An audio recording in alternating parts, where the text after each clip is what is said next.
Konflik sosial. Konflik sosial adalah suatu keadaan ketika terjadi pertentangan, perselisihan, ataupun perbedaan kepentingan antara individu maupun kelompok dalam masyarakat. Konflik muncul karena setiap orang atau kelompok memiliki tujuan, kebutuhan, nilai, dan cara pandang yang berbeda. Perbedaan tersebut dapat menimbulkan ketidakpastian yang berkembang menjadi konflik apabila tidak dikelola dengan baik.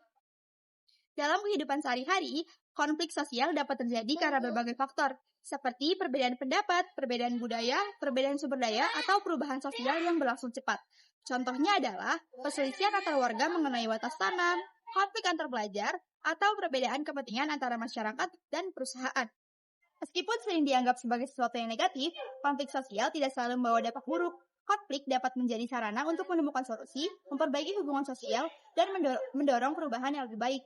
Namun, jika tidak diselesaikan dengan cara yang tepat, konflik dapat menimbulkan perpecahan, kerugian, bahkan kekerasan. Oleh karena itu, konflik sosial perlu diselesaikan melalui dialog, musyawarah, mediasi, atau cara-cara damai lainnya agar tercipta keharmonisan dalam masyarakat.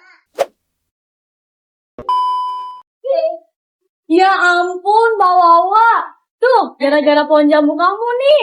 Duh, yang saya tengah kering nih, bau apek. Ini kan ada. Anginnya juga foy-foy.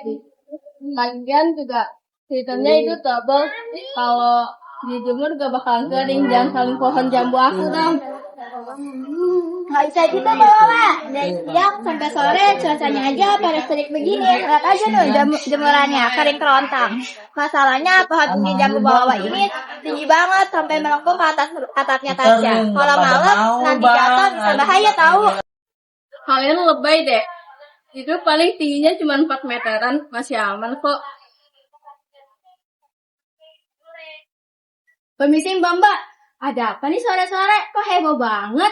Ini loh, Vi, pohon jambunya Mbak Wawa. Udah ketinggian itu. Udah nutupin sinar matahari sore. Duh, andaikan saja kita mempunyai tetangga yang bisa ngukur pohon. Ada apa ini sore-sore ramai? Mbak Wawa, Tasya, kita kan tetanggaan. Jangan biasain debat pakai urat terus. Harus pakai data. Pipi, kamu kan anak Mas Ibra yang biasa presisi. Bisa bantu kita hitung tanpa alat sebelum maghrib. Siap Bu RT, tanpa tunggu sabar, Vivi baru belajar trigonometri di kelas. Kita bisa memanfaatkan posisi matahari sore ini dan panjang bayangan pohon konsep tan atau tangnya. Nggak pakai meteran atau alat keker, cuma lihat bayangan sore aja. Gimana caranya, Vi? Mbak Wawa lihat deh, di jam sore sekitar jam 3:30 begini, posisi sudut datang matahari ke bumi membentuk sudut elevasi sekitar 45 derajat. Dalam matematika, nilai tan 45 derajat sama dengan 1. Rumusnya dengan kayak gini.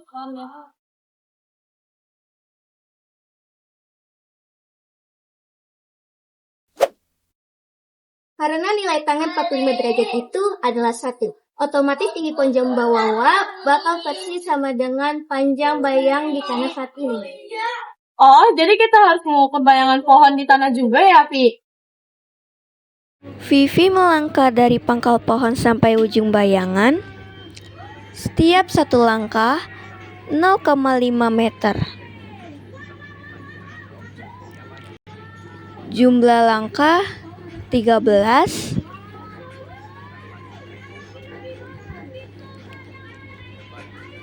Jadi 0,5 kali 13 sama dengan 6,5 meter. Berarti tinggi pohon jambu Mbak Wawa ini valid 6,5 meter. Tuh kan, 6,5 meter mah udah setara rumah tingkat 2. Mbak Wawa cuma modal melangkah sore aja udah ketahuan angkanya. Nggak cuma itu Mbak, dengan dahan yang miring 60 derajat ke rumah Mbak Tasya, kalau ada angin kencang nanti malam, titik patahnya pasti jatuh tepat di atas atap Mbak Tasya. Nah, dengar itu Mbak Wawa, aturan di komplek kita maksimal punya tanaman itu tingginya 4 meter. Ini udah ngelebihin batas dan bahaya untuk warga. Hebat ya, nggak perlu manjat, cuma modal rumus matematika. Sore gini sama langkah kaki udah bisa tahu. Jadi secara matematika memang ketinggian dan bahaya ya? Iya Mbak, kalau dipangkas 2,5 meter, tingginya jadi ideal 4 meter. Pohon jambunya tetap bisa berbuat jemuran, Mbak Tasya. Besok-besok gak bakal apek lagi karena dapat matahari. Nah, kan pakai rumus aja sudah terbukti. Gimana Mbak Wawa? Masih mau debat sama rumus matematikanya Suti? Ya udah deh, kalau dijelasin pakai angka begitu aku ngalah. Besok pagi aku panggil tukang pangkat. Maaf ya Tasya udah bikin jemuran apek seharian. Terima kasih ya, Vi. Berkat pelajaran dari sekolahan ternyata sangat berfungsi ya buat masalah perswiteran ini. Siap Mbak, itulah gunanya belajar. Kalau kita debat, kita punya data. I just had to let you know you're